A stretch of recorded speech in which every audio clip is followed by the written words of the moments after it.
कार्तिक मास में इन 3 महिलाओं को तुलसी को जल भूल से भी नहीं चढ़ाना चाहिए। एक बार महर्षि नारद पृथ्वी पर भ्रमण करते हुए भगवान श्री कृष्ण के पास आते हैं और उनसे पूछने लगते हैं, हे प्रभु, आज मैं आपके पास यह जानने के लिए आया हूँ कि तुलसी को जल चढ़ाने के नियम क्या हैं? कौन सी स्त्री तुलसी को जल चढ़ा सकती है और कौन सी स्त्री तुलसी को जल नहीं चढ़ा सकती है? इस विषय में मुझे ज्ञान दीजिए। भगवान श्री कृष्ण कहते हैं, हे देवर्षि नारद, आज आपने उत्तम प्रश्न किया है। तुलसी को जल देने के महत्वपूर्ण नियम होते हैं। उन नियमों का पालन करते हुए ही तुलसी को जल देना चाहिए। यदि कोई व्यक्ति इन नियमों का पालन नहीं करता है तो उसे महापाप लगता है और देवी लक्ष्मी उसके घर का त्याग करके चली जाती है। हे देवर्षि नारद, आज मैं उन 3 स्त्रियों के विषय में बताने वाला हूँ जिन्हें तुलसी को जल नहीं चढ़ाना चाहिए। इन स्त्रियों को तुलसी को जल देने का कोई शुभ फल प्राप्त नहीं होता है। उल्टा इनके द्वारा तुलसी को जल चढ़ाने पर उन्हें महापाप ही लगता है। तुलसी को जल चढ़ाने के नियम बताने से पूर्व, हे देवर्षि नारद, मैं आपको सुषमा की प्राचीन कथा सुनाता हूँ, जिसे आप ध्यान से सुनिए। जो भी स्त्री इस प्राचीन कथा का श्रवण करती है उसे तुलसी को 100 वर्षों तक जल देने का पुण्य प्राप्त होता है। इस कथा को जो भी ध्यान से सुनता है और इसका प्रचार करता है उसके दुखों का नाश होता है और उसकी दरिद्रता दूर होती है। देवर्षि नारद कहते हैं, हे प्रभु, आपके मुख से इस कथा का श्रवण करना बड़े सौभाग्य की बात है। कृपया आप मुझसे वह कथा कहिए, मैं इसे ध्यान से पूरा अवश्य सुनूंगी। फिर भगवान श्री कृष्ण देवर्षि नारद को वह कथा सुनाने लगते हैं। इस कथा को आप ध्यान से पूरा अवश्य सुनिए, क्योंकि आधा अधूरा ज्ञान घातक हो सकता है। तो आइए आपको सुनाते हैं वह कथा। भगवान श्री कृष्ण कहते हैं, हे देवर्षि नारद, प्राचीन काल की बात है। पश्चिमी देश में एक अत्यंत शोभायमान नगरी थी। उस नगरी में सुकुमार नाम का एक ब्राह्मण निवास करता था। सुकुमार बहुत ही बुद्धिमान और शास्त्रों में पारंगत था। उसने वेदों का भी अध्ययन किया था। उसी के नगर के पास अन्य एक नगर था जहां वैदिक शर्मा नाम का एक विद्वान ब्राह्मण था। उसकी एक पुत्री थी जिसका नाम सुषमा था। उस शर्मा ने बड़े ही लाड प्यार से अपनी पुत्री का लालन पालन किया था। उसकी पुत्री अत्यंत सुंदर और गुणवान थी। जब सुषमा विवाह के योग्य हुई तो वैदिक शर्मा को अपनी पुत्री की विवाह की चिंता सताने लगी। इसलिए उसने अपनी पत्नी से कहा, हे प्रिय, हमारी पुत्री अब विवाह के योग्य हो चुकी है, इसलिए अब इसका विवाह हमें कर देना चाहिए। तब उसकी पत्नी कहती है, हे स्वामी, मेरी दृष्टि में एक विद्वान ब्राह्मण है जिनका नाम सुकुमार है। मैं तो कहती हूँ हमारी पुत्री का विवाह उन्हीं श्रेष्ठ ब्राह्मण के साथ कर दिया जाए। उनके साथ विवाह करके हमारी पुत्री सुखी जीवन व्यतीत करेंगी। वैदिक शर्मा कहते हैं, हे प्रिय, तुम ठीक कहती हो। मैं भी सुकुमार जी के विषय में बहुत सुन चुका हूँ। हम हमारी पुत्री का विवाह उन्हीं के साथ करेंगे। मैं कल ही उनके पास अपनी पुत्री के विवाह का प्रस्ताव लेकर जाता हूँ। फिर वैदिक शर्मा अपनी पुत्री के विवाह का प्रस्ताव लेकर सुकुमार के घर पर जाता है। सुकुमार घर में अपने माता पिता की सेवा कर रहा होता है। जब वैदिक शर्मा सुकुमार को अपने माता पिता की सेवा करते देखता है तो उसे बड़ा आनंद होता है। वह सोचता है, अरे वाह, यह ब्राह्मण पुत्र तो कितना महान है। यह तो बड़ी प्रसन्नता से अपने माता पिता की सेवा कर रहा है। जब वैदिक शर्मा को सुकुमार द्वार पर खड़ा देखता है तो उनका स्वागत करता है और कहता है, पधारिए, आपका स्वागत है। कहिए, मैं आपकी किस प्रकार से सहायता कर सकता हूँ? सुकुमार का अतिथि सत्कार देखकर वैदिक शर्मा बहुत प्रसन्न हो जाता है। वह देखता है कि सुकुमार का घर अत्यंत पवित्र और शुद्ध है। उसके घर के सामने तुलसी का पौधा होता है और घर के अंदर भगवान विष्णु की प्रतिमा होती है। इससे वैदिक शर्मा को विश्वास हो जाता है कि सुकुमार ही उसकी पुत्री के लिए सर्वोत्तम वर है। फिर वैदिक शर्मा सुकुमार से कहता है, हे पुत्र, आज मैं आपके पास मेरी पुत्री के साथ आपके विवाह का प्रस्ताव लेकर आया हूँ। पुत्री के लिए आपके समान कहीं और श्रेष्ठ वर नहीं मिल सकता है। सुकुमार के माता पिता भी यह बात सुनकर प्रसन्न हो जाते हैं और सुकुमार को विवाह के लिए मना लेते हैं। फिर सुकुमार भी विवाह के लिए तैयार हो जाता है। विवाह का मुहूर्त तय किया जाता है और एक पवित्र स्थान पर सुकुमार और सुषमा का विवाह संपन्न किया जाता है। सुषमा सुंदर और मनमोहक रूप की थी, जिससे सुकुमार बहुत प्रसन्न होता है। सुषमा अत्यंत गुणवान और चरित्रवान स्त्री थी। विवाह के बाद जब सुषमा सुकुमार के घर पर जाती है तो वह अपने पति और सास ससुर की बड़ी सेवा करती है। अपनी मधुर वाणी और कार्यों से वह सभी के मन को जीत लेती है। सुषमा के ससुराल वाले भी उसके कार्य से बहुत संतुष्ट रहते हैं। सुषमा नित्य अपने पति से पहले जागकर आंगन साफ करती थी, फिर घर के अंदर सफाई करके स्नान किया करती थी। स्नान करके वह नित्य तुलसी को जल देती थी और फिर पूजा घर में जाकर भगवान विष्णु और माता लक्ष्मी की पूजा किया करती थी। फिर भोजन बनाकर उसमें तुलसी पत्र डालकर भगवान विष्णु को भोग लगाया करती थी। उसके बाद वह अपने पति को भोजन करवाकर फिर खुद भोजन किया करती थी। रात को वह पति के चरण दबाकर उसके सो जाने के बाद सो जाया करती थी। सुषमा के अंदर एक पतिव्रता नारी के सभी लक्षण थे और वह अपने पति को ही परमेश्वर मानकर उनकी सेवा करती थी। सुषमा ने कभी अपने पति के अलावा अन्य पुरुष के विषय में विचार नहीं किया।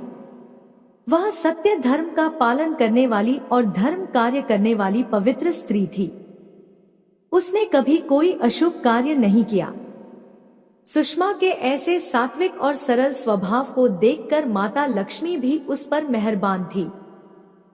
मां लक्ष्मी स्वयं चलकर उसके घर में आकर निवास करने लगी, जिससे सुषमा के जीवन में सुख समृद्धि और भी अधिक बढ़ गई।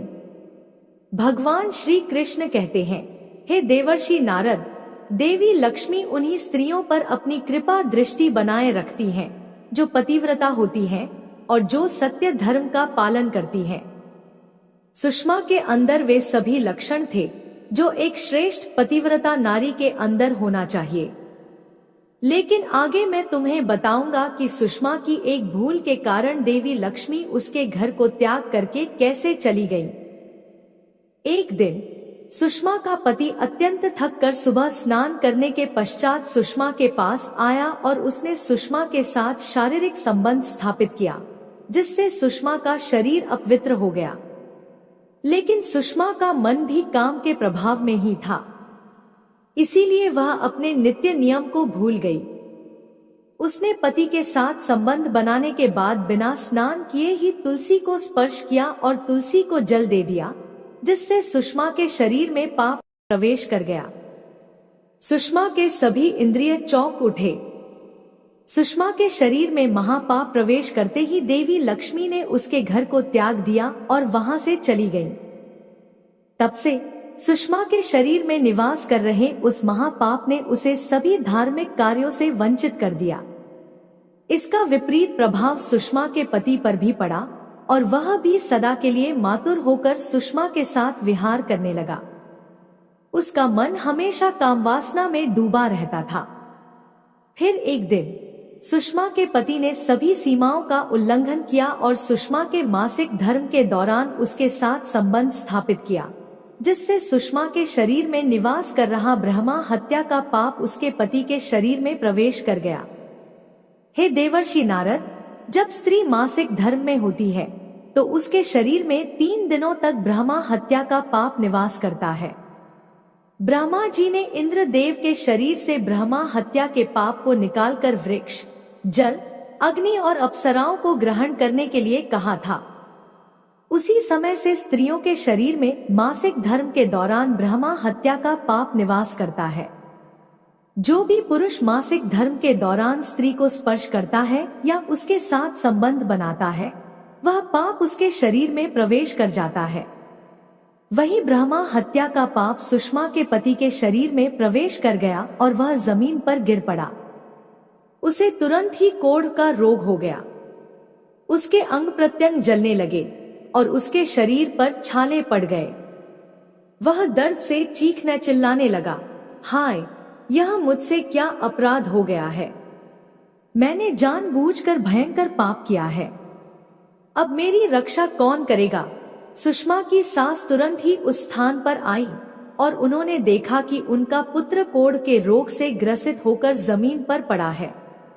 वह क्रोध में आकर सुषमा से कहने लगी, अरे कुलटा, तूने यह क्या कर डाला। अपने पति का धर्म भ्रष्ट कर दिया।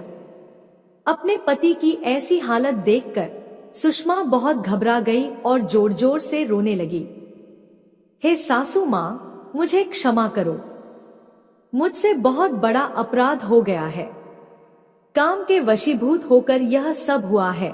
सुषमा की सास ने कहा, हे पापिनी, तुम इस घर से अभी चली जाओ। तुम जैसी कुलटा स्त्री को इस घर में नहीं रहना चाहिए। तुमने मेरे बेटे के जीवन को नरक बना दिया है। सुषमा कहती है, हे सासू माँ, मैं कहाँ जाऊं? मेरे पति के अलावा मेरा कोई नहीं है। मैं उन्हें छोड़कर जीवित नहीं रह सकती। सास कहती है, तुम कहीं भी जाकर मर जाओ, लेकिन अब तुम इस घर में निवास नहीं कर सकती।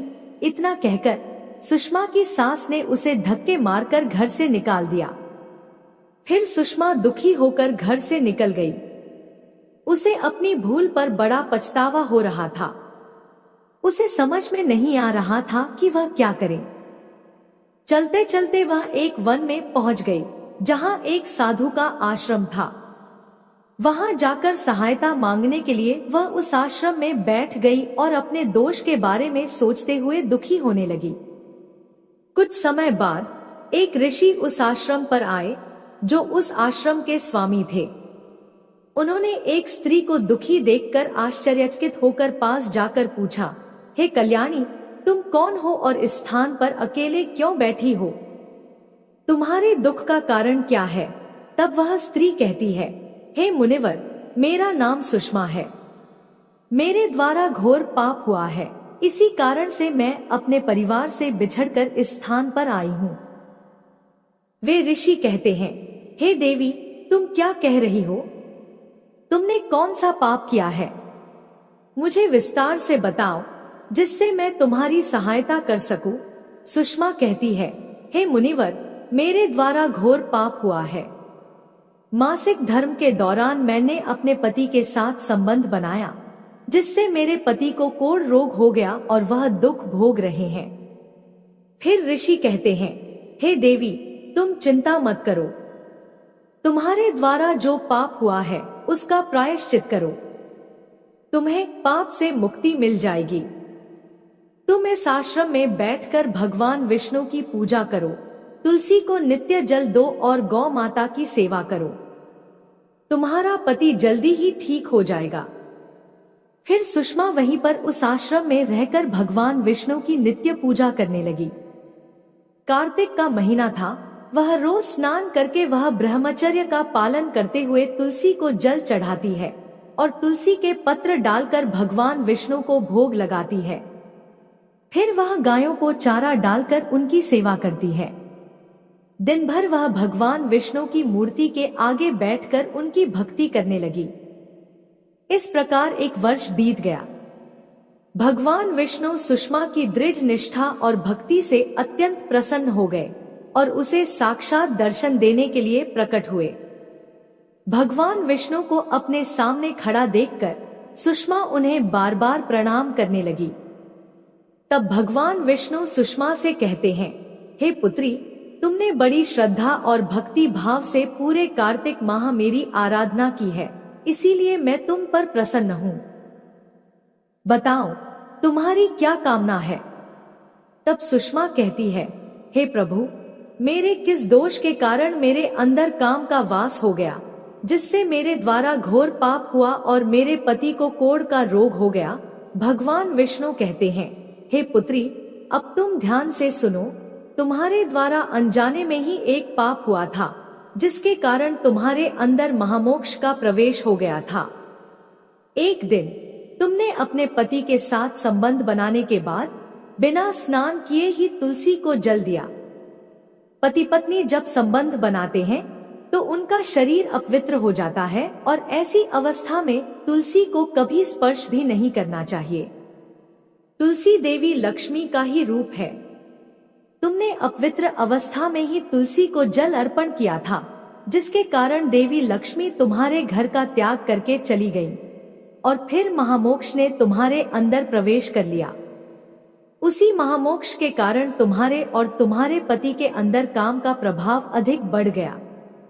मासिक धर्म के दौरान स्त्री के साथ संबंध बनाने के कारण तुम्हारे पति को कोढ़ का रोग हो गया था। सुषमा कहती है, हे प्रभु, अनजाने में मुझसे यह बहुत बड़ा पाप हो गया था।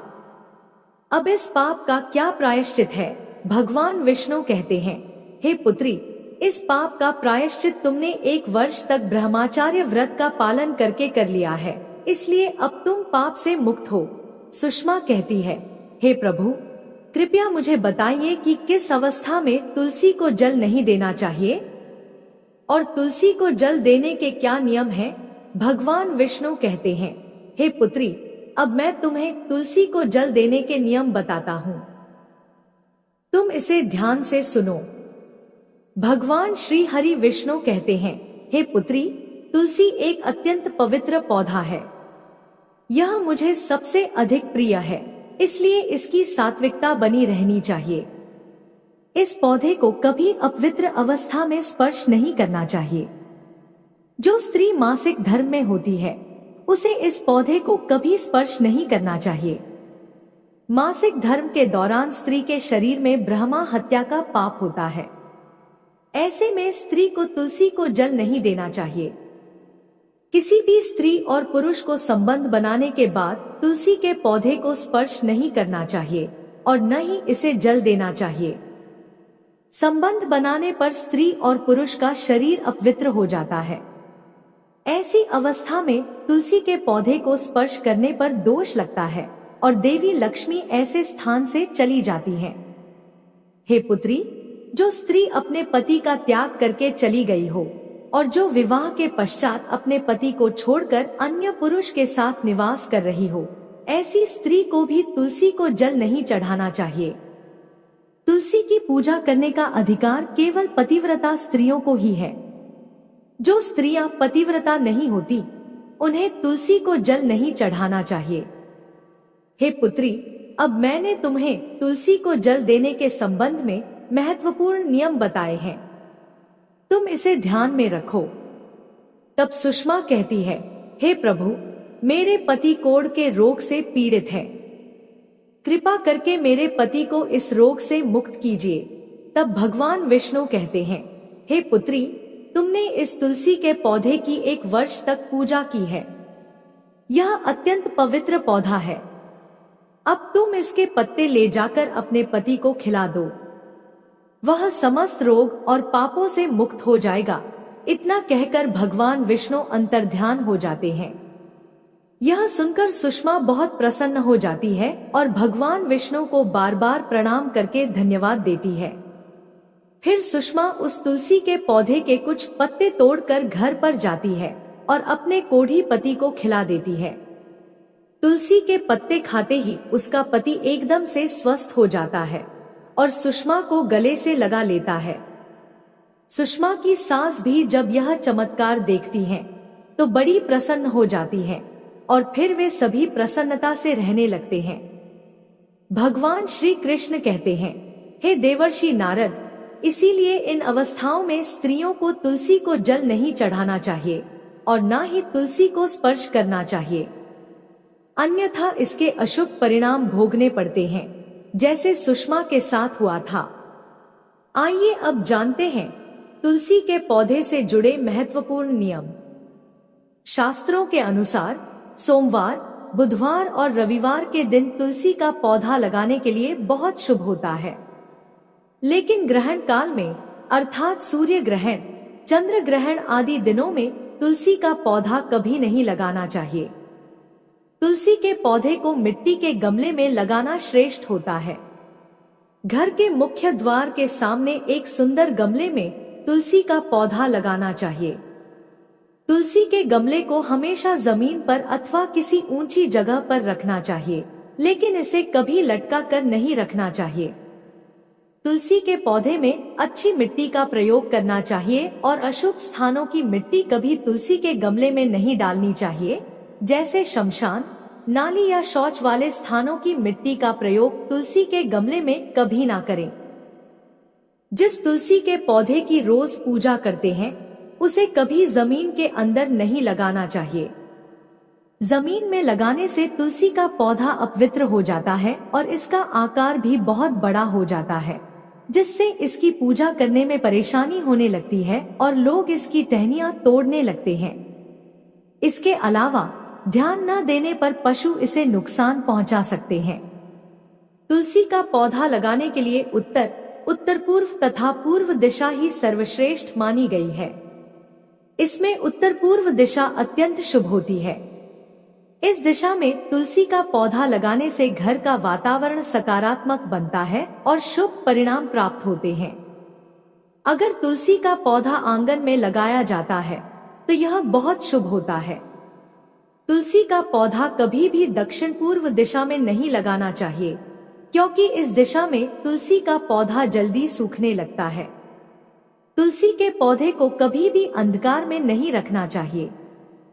शाम के समय इसके पास दीपक जलाना चाहिए। इसके अलावा तुलसी के पौधे को चुनरी जरूर बांध देना चाहिए। चुनरी के बिना तुलसी का पौधा अधूरा माना जाता है।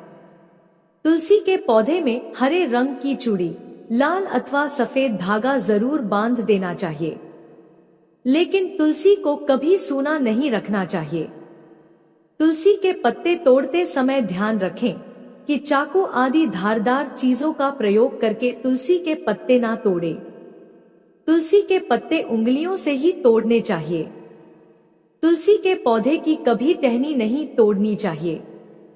थोड़ा अधिक समय लग सकता है, लेकिन तुलसी का एक एक पत्ता ही तोड़ना चाहिए। जितने आवश्यक हो उतने ही पत्ते तोड़ने चाहिए। पत्ते तोड़ते समय नाखूनों का भी प्रयोग नहीं करना चाहिए। इससे स्त्री का सौभाग्य नष्ट होता है और दुर्भाग्य आता है। एकादशी के दिन तुलसी के पत्ते कभी नहीं तोड़ना चाहिए। एकादशी के एक दिन पहले ही तुलसी के पत्ते तोड़कर रखने चाहिए। सूर्य ग्रहण और चंद्र ग्रहण के दौरान तुलसी को स्पर्श नहीं करना चाहिए। किसी भी दिन शाम के समय तुलसी के पत्ते नहीं तोड़ने चाहिए। शाम को तुलसी निद्रा अवस्था में होती है। ऐसे समय पर तुलसी के पत्ते तोड़ना पाप माना गया है। पुरानी सूखी हुई तुलसी की पत्तियों को कभी फेंकना नहीं चाहिए। इसे मिट्टी में दबा दें, लेकिन कभी नाली में अथवा कचरे में न फेंके। रविवार के दिन तुलसी को जल नहीं देना चाहिए। इस दिन पत्तियां भी नहीं तोड़नी चाहिए। तुलसी को जल देने के लिए शुद्ध पानी का ही प्रयोग करें। तुलसी को कभी गंदा, झूठा पानी नहीं चढ़ाना चाहिए। तुलसी के पौधे को भूल से भी गंदगी वाले स्थान पर नहीं लगाना चाहिए। कई बार महिलाएं तुलसी के पौधे को ऐसे स्थान पर लगाती हैं जो अपवित्र होता है, जैसे नाली के समीप या जिस स्थान पर बर्तन अथवा कपड़े धोए जाते हैं, उस स्थान पर भी तुलसी का पौधा कभी नहीं लगाना चाहिए। इससे क्या होता है, गंदा पानी तुलसी के पौधे में गिरता है, जो बहुत ही अशुभ माना गया है। तुलसी में गंदा पानी गिरने से तुलसी अपवित्र हो जाती है। तुलसी को बिना स्नान किए जल भी नहीं देना चाहिए। जो भी स्त्री तुलसी को जल देती है उसे स्नान करके माथे पर सिंदूर लगाकर ही तुलसी को जल देना चाहिए, तभी यह जल तुलसी मैया स्वीकार करती हैं। जो अविवाहित हैं या जिनके पति नहीं हैं, उन्हें सिंदूर लगाने की आवश्यकता नहीं है। ध्यान रहे, तुलसी का पौधा कभी सूखना नहीं चाहिए। यह अशुभ संकेत लेकर आता है। तुलसी का पौधा अगर सूखने लगे तो समझना चाहिए कि घर में नकारात्मक शक्ति का वास है, इसीलिए तुरंत वास्तु उपाय करने चाहिए।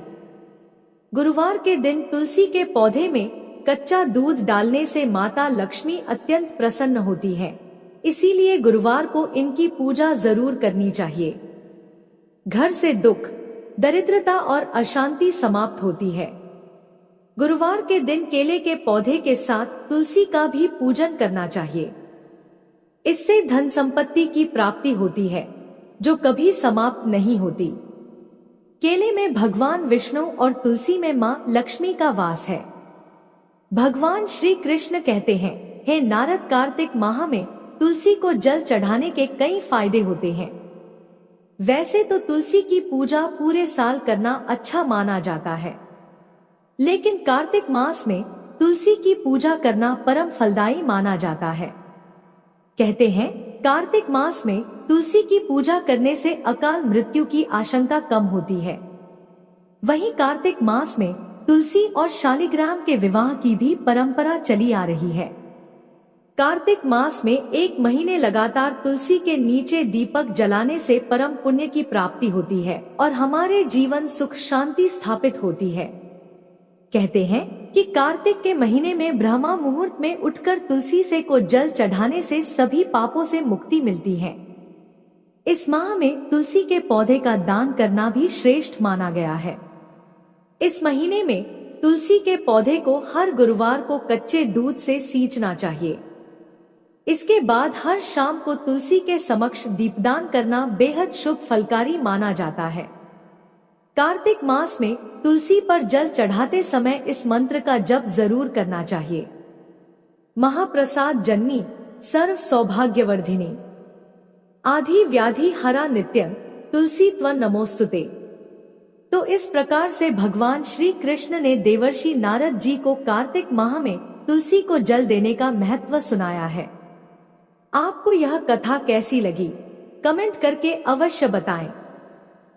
जानकारी अच्छी लगी हो तो वीडियो को लाइक और शेयर करें और ऐसे ही वीडियो को देखने के लिए हमारे चैनल को सब्सक्राइब जरूर करें। धन्यवाद।